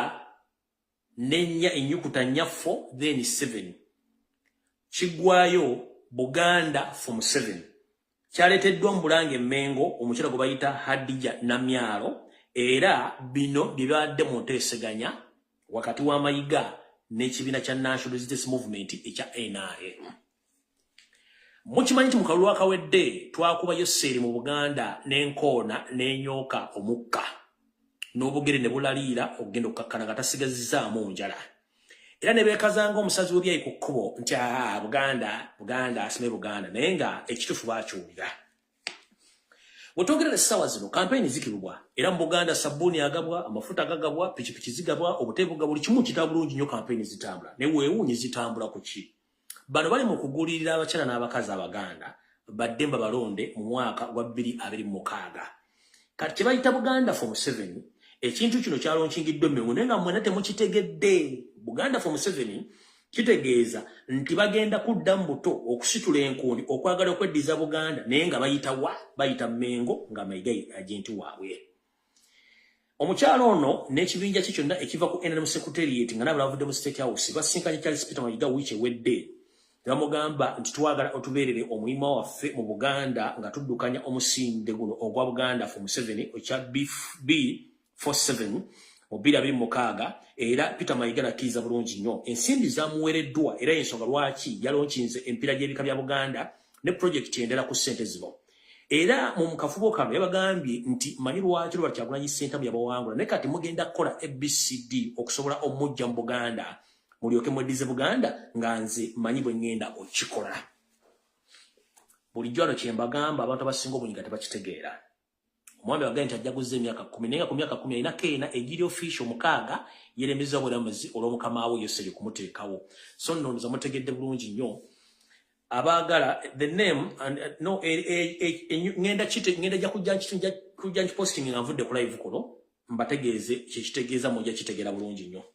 so omukulu naye bagambye nti ngenda bbawa amagezi engeri gye mugenda okuddamu okuwangula mu Buganda mu kubirwa Kyagulanyi Ssentamu enkoona enywe era abantu bano bamulekedde miliyoni 325 eza cash era ko yavudde okulonkinga empira gy'ebika bya Baganda ne project endala zagenda ogendako olw'ensonga nti yakitegedde nti ye ebintu ebikwatagana n'okuba nti okwerabisa takyakitya era yabagambye nti officially nja kuba buli kimu kibabuli ekiri mu Buganda n'okuba nti mbatambuza mu Buganda mukole emirimu gy'okuzzaawo omukwano wakati wa NRM mu Buganda nga tulina project ez'enjawulo nze omulimu nja gukola. So nno mwenna bakimanyi kintu ekibayita B47 kyekigambo ekitegeezebwa Buganda Form 7 bakironkinga mu Buganda kyayingidde wiiki ewedde mwakire bulungi nnyo. So saagala muntu yenna yeebuzeebuze ng'afukaanaaba olw'ensonga kumwe mwena tuwadde yakitegedde nkibabuulidde kati mutegeere ali wano nga totegeera kintu kino tojja kitegera kubanga nvunaanyizibwa ku byenjogera wala sivunaanyizibwa ku ntegeerayo. Kati abakitegedde mukitegedde bulungi nnyo. Ngenda mu maaso nkiteeka oluvannyuma nga mmaze okola ki nga mmaze okubategeeza ekintu kino. Tugenze mu maaso. Omwami ono okumanya taswala ate nga si mukalu mulwadde. Njala tegeeza mwenna abasajja n'abakazi Abaganda abali ewaka ne mu diaspora. Njala bategeeza nti omukulu ono olwaleero bw'agenda nti ajja kuguza emyaka 10 ate alina ekintu kye yakoze eky'ejjoogo ekijooga. Omwami ono olw'okuba nti yabadde ayagala buli muntu yenna amwagalize emyaka 10 egy'okuba ng'afutubadde ku Buganda mu office yagezezzaako nnyo wiiki ewedde era okwagala okusindiikiriza Ssaabasajja Kabaka ayise ekiwandiiko oba obubaka omuyozaayoza omusuutasuuta eri Abaganda olw'okubeera emyaka 10 ku Bwakatikkiro. Ko Ssaabasajja Kabaka ogunywanga n'ogufujja obubaka yaganya obuwandiika era ndowooza temubuuliddeko wantu bona nti Ssaabasajja Kabaka ayagaliza omusajja ono kubanga tamujooze aweweta mpisi kukundi. Kale mukulu otera nnyo okuwandiika ebiwandiiko n'obyewandiikira n'oteekako emikono gya Ssaabasajja Kabaka naye leero sirabye ekiwandiiko ky'otaddeko omukono olw'ensonga nti empologoma yagaanya akamanyiro kasusse. Mukulu ebintu bingi nnyo ebigenda mu Buganda era ensonga ensi eziraba naye njala kugamba ekigambo kimu. Bw'onyigiriza nnyo ennyindo gireeta omusaayi ogezezzaako nnyo okwepaatiika n'okwefuutika ku Baganda naye nze ngamba Abaganda baakutegeera ate bakumanyi. Programu nnyingi z'otandise okukola bazookola naye abasinga obungi baazibuuka. Nze mbadde musanyufu nti olw'ensonga n'ebbaluwa eno gy'obadde oyagala bakuwandiikire kusuusuuta empologoma yagaanye oggiwandiika y'ensonga lwaki nti era teri bubaka bwisewo wonna kubanga gubadde n'ekigendera ekikyo nga ggwe omuntu naye kigaanye. Awo nawo tuvuddewo kansubire nti abategedde mutegedde ekyo tugenda kuba tukigendako olunaku olulala.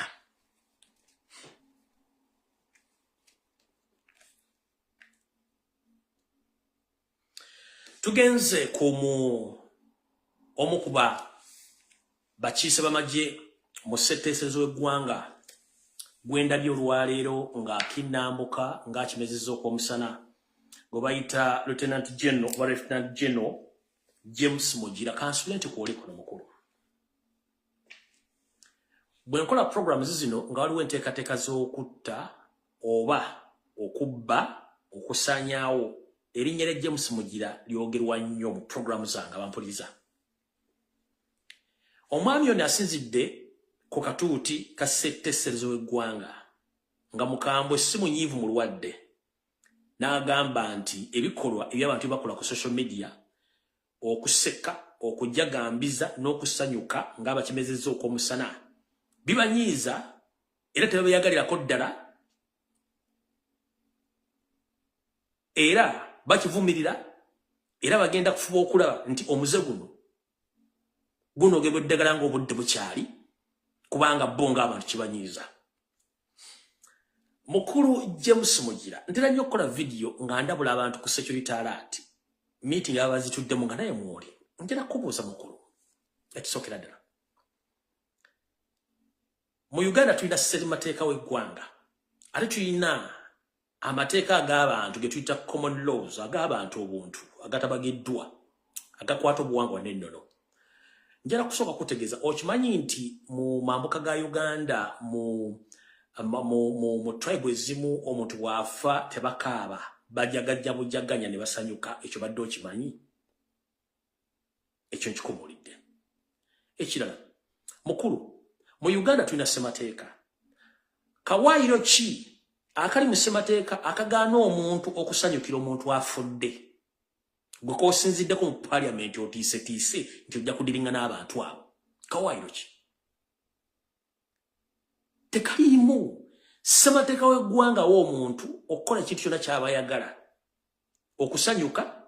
okukaaba naye nga tokkaaba tewali akkaako okaaba wekka njala kubuuza kanyomero ki mu ssemateeka akaganda omuntu okusanyuka mpozi mu kabaka njagala ogende bakuwe liivu ya myezi 2 ogende okole etteeka nga munnayuganda mumugaana okusanyuka singa omuntu aba afudde naddala nga mukungu wa gavumenti njala kutegeeza Lieutenant General James Mugira bw'olabanga abaana b'omu family basanyuka ng'okomyewo kimanye nti olina omukwano gye bali bw'olabanga abaana bo bategedde nti taata apaakinze emmotoka ne bawuna emiwabo ne bulimu n'adduka kimanye nti waliwo ekizibu. Those are two factors. Bw'olabanga abaana bo basanyuka ng'okomyewo ne bakugwa mu kifuba ne bakuggyako obuveera manya nti bakwagala naye buli parking emmotoka ne bagiwula ku lusozi nga ebagala ne batandika okuyingira ebisenge ne bayingira ebitooke ne babula manya waliwo ekikyamu kati yembera bana Uganda gye balimu ekisookera ddala tewali kawaayiro mu ssemateeka Uganda kagaana muntu kusanyuka singa omuntu aba afudde. Lwaki basanyuka kiwandi wadde osooka okwebuuza. James Mugira mukama wo naawe kuva mu 1996 muzze mu ttabanna Uganda nga tewali report neemu efulumye nga ne buyiki tennawera mussa abantu n'obuyindi buno afudde olwaleero ne ssente ziddawula 12 kati gw'oyagala tuleme kubuuza bibuuzo ani atta abantu bano. The custodian of all laws in Uganda is the constitution, and the custodian, the owner of all guns is the government. No civilian who owns guns, it's the government. So people in Uganda, if assassinated by use of gun, that means we blame and we ask questions the government to bring reports. So if you don't bring reports, that means people, they will keep on asking questions. Parliament, these are uniforms. Oziteeka konga basasula omusolo fetu kugozitadde kulwa fetu kusasula omusolo. So we need answers. Assassination reports zaabula. Ekisookera ddala mmwe abali mu government mutabana Uganda nga mukozese mundu. Oyagala tuga nti omuntu gosizze mundu nyini ye asiike aleme kaaba. Gwe owa government yamusse oba mulisa akajiri ofe baleme kuseka. Of course, they have to celebrate because you mistreat Ugandans. Gwenawo ne wofira ne sawa zino abaana bagenda kuba akaduli ku TikTok, bagenda kuba akaduli ku Facebook, bagenda kukola comedy mu ngeri yonna esoboka kubanga etteeka teriri bagaana. It's your constitutional right to celebrate. Gwe tosobola kuŋŋamba nti omuntu abadde akulisa akakanja afudde ate otandika okkawa amaziga. Ekyo oli tikisoboka, it is impossible. Bwe munaava mu kutemula bannayuganda ne mbowa report ne mbowa rights zaabwe bajja bakungubagirako naye tolina tteeka wadde aka. Why ogenda munnayuganda ku celebrating? No way. Gwe lindako katono omuntu omu gye bujja katono ojja kulaba namugabo gambe gwe wezirisemu 30 seconds ojja kulaba embuto wezivuga. Kati mukulu Lieutenant General James Mugira kule mu parliament weweregwe nenjala kutegeeza ssebo ezo uniform ze mwambala sente za muwa musolo gwe mubbako ettaka gwe mutta atayina mulimu asibiddwa mu byobufuzi ate nga n'okunebatta muganya okufulumya lipooti gw'osuubidde agenda kukola ki? Balina kuseka. Ate okuseka, it is part of life. Okukaaba, it is part of life. Okunyiga is part of life. N'okubeera sad is part of life. So buli muntu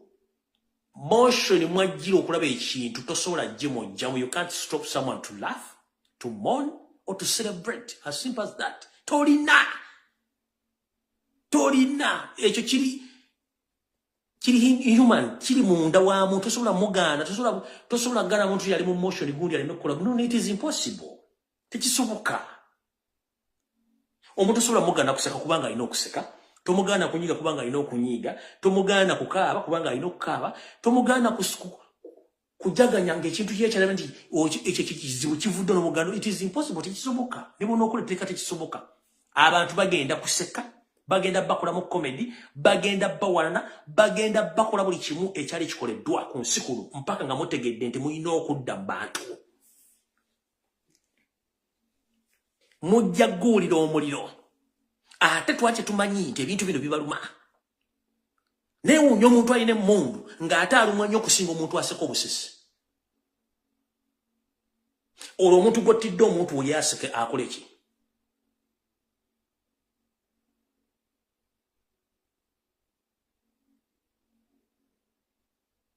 Feel the heat to the maximum. Temulina kye mugamba bantu. Simanye, I'm Lieutenant General, I condemn and I wish to control this. Toina gosobola controllinga. Mugende muli embizi zammwe, mugende munyo walaji yammwe, muwalaji wammwe, muje ebiwojjolo yammwe, mufune sirimu, mufefe bwe tuwanguyize kuba twagala kusiri. Naffe bwe tufanga mukolanga ekintu kye kimu if you can. Kubanga ffe tufa mutuyita hooligans, mutuyita biyenje. So, kati bwe kibanga ffe biyenje, tusobola okufuna happiness mu kufa kwammwe, mutuleke tuseke, tulina ebizibu bingi nnyo. If we the hooligans, we get excitement over your death, let it be. Kubanga mututuddeko nnyo. So temune mugenda kizaayo. Omwana asoma ina digwita ina mulimu. Gwe abaana obona bali mu America basoma musubira agenda kuseka. Abekala mojja mabya mabati gaabwe. Mubase mjibe ntezo na muzi. Kati wakala mojja afuna appetite yenyiga mbo sime gundi yafudde bwa mukabireko. From where? Ngo love ajijiyo. Lava tata chirumira yizo funa lava eseka nga bamuta bamanyi nabo Kenya family esobola okunyiga esobola gana okuseka nga gofudde flaka sente za family esobola okunyiga nga gofudde nga mumwata mwana waabwe.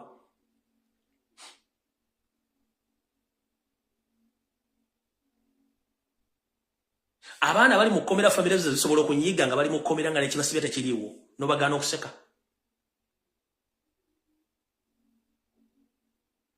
Kati kambagambe muteke in a statement mugitwale. Waliwo ebintu biri mu nsi. Waliwo kye tuyita okutya bwe bulwadde obusinga obubi mu bulamu bw'omuntu. Waliwo n'okutiisibwa.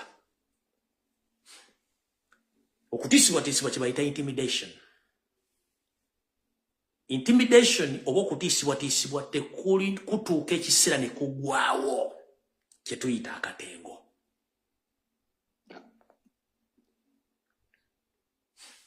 Bw'oba alabyeko ng'emmese egoba kkapa. Mu Luganda tugamba nti obuwangazi bw'emmese bugirabisa ku ddiba lya kkapa. Kati yembera gye tulimu obuwangazi bw'emmese bugirabisa ku ddiba lya kkapa. Naye olunaku lw'olisanga ng'emmese egoba kkapa. Ojja otegeera nti abantu akatengo kakoze ekikaba weddemu. Tosobola kuŋŋamba nti omuntu mututteko ettaka lye asinike anyiiga ng'ofudde yamubbye kajja kuseka. Mweganye ka video akatambula ku social media nga abasajja abanyarwanda bakubenteza abandi amasasi ne mukeegera mutekaabaddeyo. Nze let me tell the Ugandans, whenever you see UPDF or police, they've come out with the public statement against those videos, sometimes which are saturated on social media. Get to know that they own those videos and they are the one who did those crimes. Buli lw'olaba ba UPDF ngewandiise ekigambo yeega n'ekintu ekikoleddwa ekyazibudde ku social media, tobuuza kiba kituufu. Buli lwa poliisi nga yeega n'ekintu ku social media ekyabaddeko, tobuuza kituufu. Ekyo bakikola bakiyita mu Luzungu bakiyita damage control, okweggyako omusango ng'obudde bukyalinewe. Kiringa bw'onoosanga omuntu nga badde ali mu kasika badde asala ebyayi n'omusanga n'obikola nombuzo ko ntisina kyenkola no tudde obutuzi bwendi kibayita okwekazanga omuli w'ebyayi ku kkubo neyeekaza kati ne gavumenti bweti bweri. The moment olaba omuntu nga police akatambi akatambula tetokamanyiiko ng'omanya kaabwe. Bora UPDF ngekoze kiwandiko akatambya katambula tetukamanyiko sikagwa tobuuza ke kaba katufu tobuuza ekiba kita damage control obutasasamaza abantu bagati katuwandike kino ekigambo kituwandike eno gine baruwa tusobola okukendeeza ku ntambula y'ekintu kino abantu baleme kukola ki abantu baleme kimanya ebintu bino byonna mujja bisasulira nga nabo gisimufungize mukole fujjo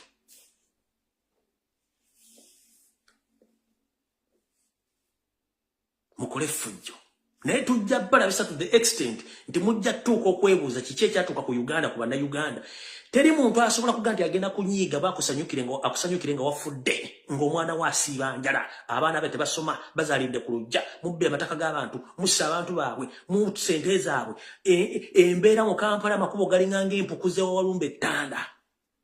musi buli muntu mwagala mutta buli muntu ali ku bunkeeke gundi bagenda kunzita gundi bagenda kunze gundi kubanga mu kye muyina kyagala kutta bussi and ekintu ekisembera ddala politics mu nsi kubeera kwogerezeganya na kuteesa but the moment gw'oteekamu feelings notta abantu kitegeeza you are not ready to lead people kati Museveni n'abantu bamwe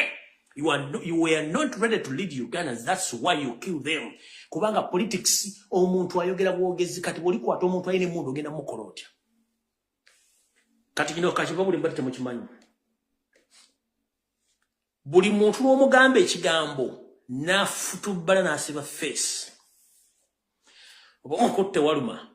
kasita omukwate waluma n'akyusa face omukutte waluma kati tusigale nga tubakwate waluma bajja kutegera naye kasita omuntu yenna atamanyi byabufuzi na bukulembeze yeeyambise mundu ate okusolvinga political problems total failure oyo si mukulembeze abeera dictator super omukulembeze yenna awuliriza omukulembeze asoma embeera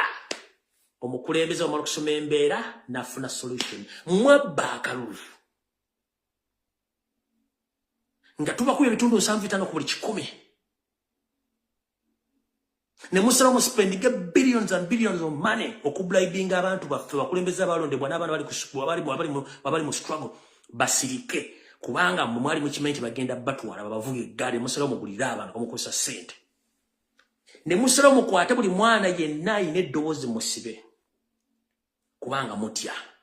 akatengo nze nali mmanyi nti bano abasajja bagenda kufunamu ekitegeeza nti eggwanga twalijja mu ntate y'abaamiini y'ebobote y'abalutwa nga mugenda ku setting up precedence kye tuyita okulabirako to the past regimes kubanga all our grandfathers and our grandmothers they helped Museveni in 1980 to solve all political problems nebyaliwo. But fun enough, ebyaliwo exactly really more than what was there before. For magala fuge myaka 5, okay? Muchakola system yemu eyokukuwamba, eyokutta, eyokurepinga, eyokusanyawo, eyokuteka mbanda Uganda mbwavu kubanga mwina system egamba tosobola kufuga muntu mugagga. Omugagga gwofuga omwachi, omwavu gwogamba ati afuke mwavu omwachi. Kichwa muna Uganda. Munda Uganda yegulira okuva ku ddagala amazzi ag'okunywa n'esasula school fees n'aliisa omwana we n'amusomesa talina kyafuna kuva mu government. Kati omwavu wazo omwagaza ki? Kubanga mmwe political mentality yammwe yaggolira egamba when you leave people to become rich it will be very impossible, or it will be very impossible to control them when they have money. That is eyo bwongo bufu mukijja kuba kizibu nnyo controlling omuntu omugagga bajja kwesa sente okujja ku government. No, when the country is stable economically, politically, there is no need of arresting, kidnapping and assassinating people. No, people mind their business. In fact, Robert Chagulanyi senta mbwamala okujja ne mubaka abantu bazuukidde amaaso nti eggwanga lyaffe. But before gwe kennyini mu 1986 nga wagamba mbawadde otulo mwebake bonna ne beebaka mboolera bakajja bakazuuka kyawala bagandi muve mu tulo muzuukuke ne bategeera nti lindako kino kiri bwe kiti. ne ku kintu kye mutabala temwabala social media mwadazire mainstream za mu TV radio nga muli ganza okumalina ku 10 nga twali agafunye kati gatwali dakika 3 ku seconds ngense gafunye ekyo kisingo batawanya obwongo bwa mwobo information etambuleta kye kisingo batawanya bonna bwe mutaba professional journalists mu compromising nga bali watambula ngambuzi yabitanga kunoonya muddo kuvayo ku lweggulo nga bajje bagayo muddo balinga abali amayirungi kye mumanye ekyo kyokka kye musobola temusobola ku analyzing issues kubanga in such a situation osoka n'otula wansi you analyze the history of the political history of Uganda biche bya viro government ezaayita ezaagwa mu .com era mwani bate mukyawamba abantu mbizimwe mu .com era mwani bate mukyasobola ku assassinating abantu mwante musobola kumya abantu bwavu ne mujja banda Uganda mu business mwezi wabagwira economy ki mu .com era nga mwasoma nti amini mwamuyita kijambia yali abantu mwana basinga okulya abantu mwayita opoteka wenkene naye abantu bemusate opoteti yabatta lwaki mutuza mu bintu bire by'ekisiro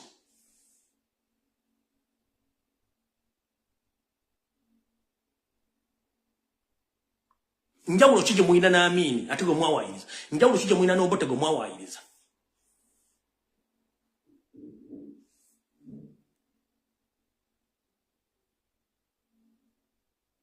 abana basome balina degree bane diploma they can speak negologa ningenda kukwata nkusiba kufireko obukomera kubanga oyogera n'okwogera kibafukidde kizibu kati mubavuwaziza mubagaana okwogera n'okusera mwagala abeere ki the moment bw'olya haleka nkweka example n'olya chapati okikomando n'olya amagi amafumbe n'olyako ebinyeebwa n'olya fene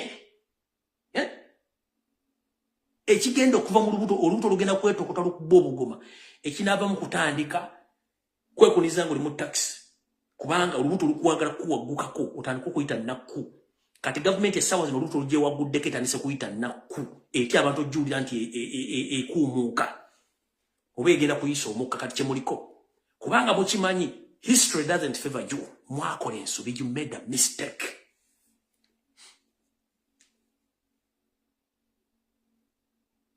history wa Uganda tulaga since 1962 tetufunangayo peaceful transition of power tubadde mu lutalo tono wambono era byo tuli mu .com era mbu mwasoma muina degree muina ne parliament y'abasajja abakazi n'abasajja abasajja abatasobola kutula mugongo musajja the worst thing kye nakala mu nsi everybody fear Museveni muga this is the fact including n'aba NRM abatyo mugamba basirika busirisi kubanga bakimanyi ajja batta but omuntu mugambe this is a mistake tukola nsobi okwata abantu ebyobufuzi tukola nsobi okusiba abaana tukola nsobi okuwamba abantu tukola nsobi okuteka drones wamba abantu tukola nsobi okwata omuntu nga tuwala omusango tukola nsobi ogoba abantu ku mataka tukola nsobi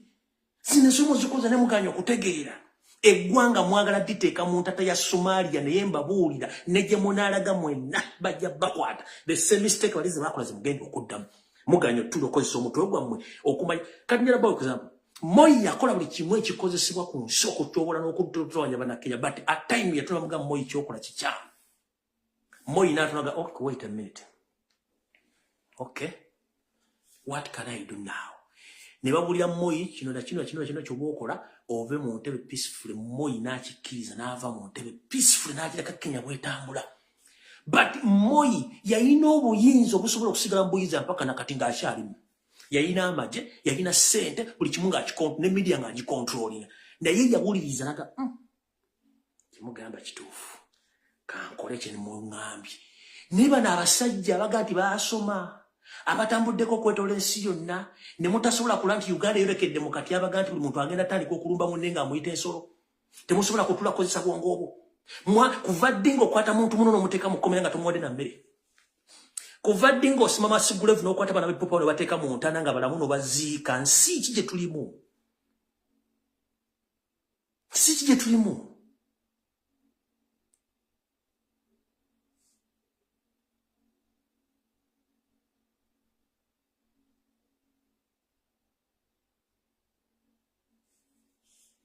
si gye tulimu eno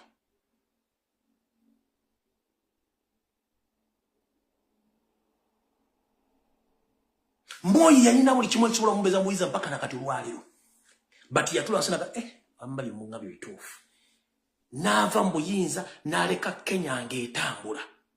mwe mulemye okutegeera n'okulaba signs and symptoms nti Yesu weraga wakambwe nnyo era mwagala sigala nga mukola ekintu kyekimu abakulembeze bali abasigala ku kibakola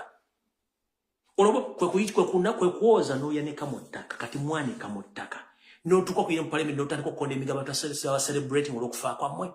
lwaki celebrating nga sinda bulamu nga mumwina obulamu muvuga mpenkoni ntambuza bigere sina school fees zamwe na sina lya sina kola kibwo vuga mpenkoni mubasereze gwanga muzikoze buli kimu kyemwagala muguza amayumbe nze sigale nga mbakabirize nganka abaki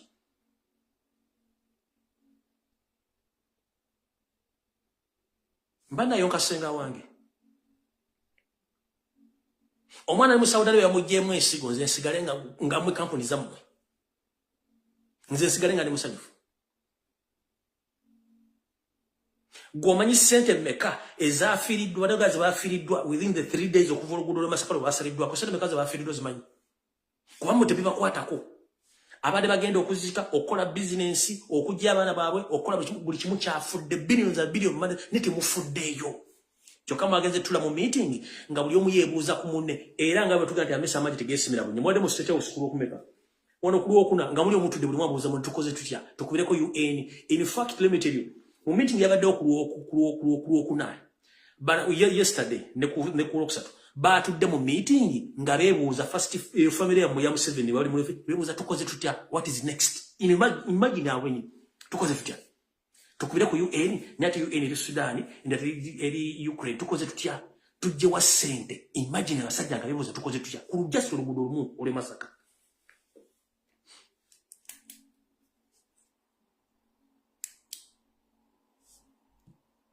nengo liraga sigenda kwogera ku eby'obufuzi biri wamu tulina wogenda bijjawo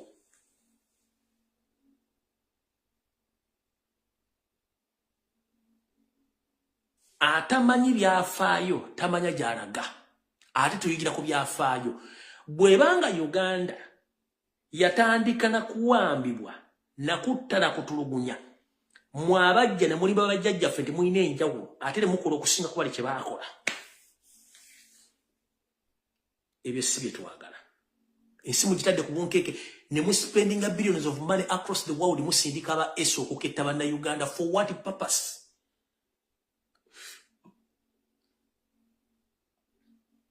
for what purpose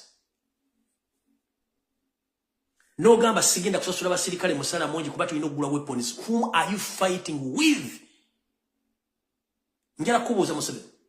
wagambye abasirikale banafuna musala mutono kubanga you have to buy weapons whom are you fighting with to purchase all those weapons of mass destruction whom are you fighting with olwana nani oguze tanka oguze Enyonyi mukola nuclear ogenda kulwana nani yandigolana naye muna Uganda muguze motoka ez'amagye zitanka muguze motoka za tear gas mugula zaki emotoka emu ya tear gas ekola ezimba health center 4 eziwere 3 buli district ekyo kimotoka kimu kya tear gas ogenda kulwana nani lwaki mulwana ebisikirize bwe nga mubiti ebisikirize bwe oguze tanka emu esobola kuzimba health center 5 buli district emotoka emu ne muina tanka nga 20 Enyonyi emu ze mugule zimingi zisobola okuzimba health centers nga 8 buli district Enyonyi emu ogenda kulwana nani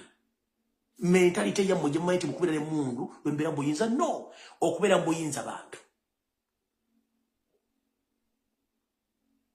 the moment you start to fight with your wife and your kids amakaga bagafudde nchidda Museveni the moment you start to fight with your wife and your kids at home agamakaga bagafudde kati Museveni obanga olwane banna Uganda nga Ugandans are the problems to you sort out yourself before it's too late because you are unsafe totally safe nchidda mutoli safe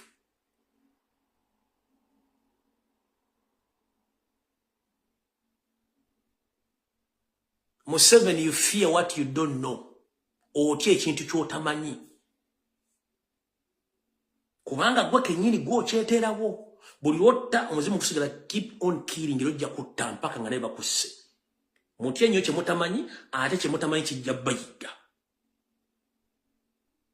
ate ensajja sigala ngegenda mu maaso okujjako bajjukirako ebikolobero kati mukulu James Mugira video gy'okoze kuli mu parliament ogeza okutiisatiisa kozesa ku bwongo obwo ssaawa emu osooka otulogera tebatukuba masasi tebalina pain kozesa ku bwongo obwo ssaawa emu nga tonakola statement gye wakoze abaana bali mu kkomera tubasibira ku musango ki kozesa ku bwongo obwo okuva mu atandika okuassassinating abantu report ezitafuluma bo bafamilize balowooza batya kozesa ku bwongo obwo omuzadde yawerera omwana nga talina diguli talina mulimu aba alowooza atya kozesa ku bwongo obwo olowooze obulu bwe mwabba nga si mwali mwalina okubeera bakulembeze kyandibadde kitya ky'oba okozesa obwongo bwo kozesa ku bwongo obwo kampuni zemwine zitwala abaana mu diaspora mu Saudi Arabia basala mu bibumba n'ensigo kirowoozeeko ti omuzadde agenda kuwulira atya kirowoozeeko mu bwongo nga tunakola statement omuntu alina right okwogera omuntu alina right okulondawo omuntu alina right kuggwanga lye bwe mwagala fuga mbuzi ezitasobola kwogera kubanga embuzi bw'ogiteeka omuzigo ku mumwa osobola ogivuga mu kilometers 10 nga teyogedde ate yazuula endiga okwata bukwasi n'otwala kati ffe tetuli ndiga tuli mbuzi ate zitasobola kulya muzigo kati njala kuga nga tonakola statement gy'okoze olwaliro sooka otuleko wansi omanye Uganda yavaawa waweetuuse waweeraga era kyekyetaagisa bantu abantu bakola kituba tulugunya kyekinaddako kutwefuulira batwefuulira tugenda kudda luddawa kyemba mulina okumanya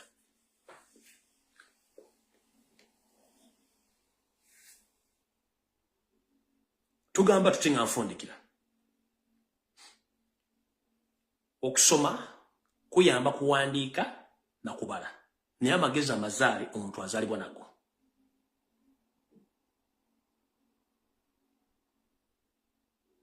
omukazi bw'afuna olubuto aba alina okuzaala either ng'azadde bulungi oba nga bamusaze busaze kati awo Uganda weeyimiridde oba mwagala omuntu mwagala Uganda eryo kisobola okulembeze mu ngeri yonna esoboka ate kijja kubaawo naye kigenda balekawa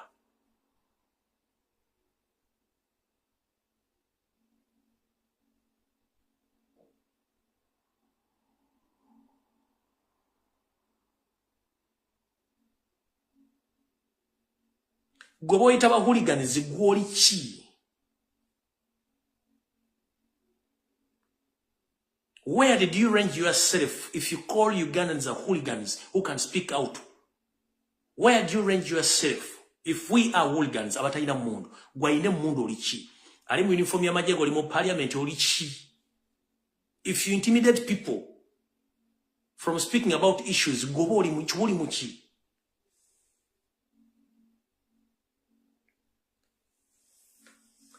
bannange ndoza nazi n'obulungi atera na nnyoka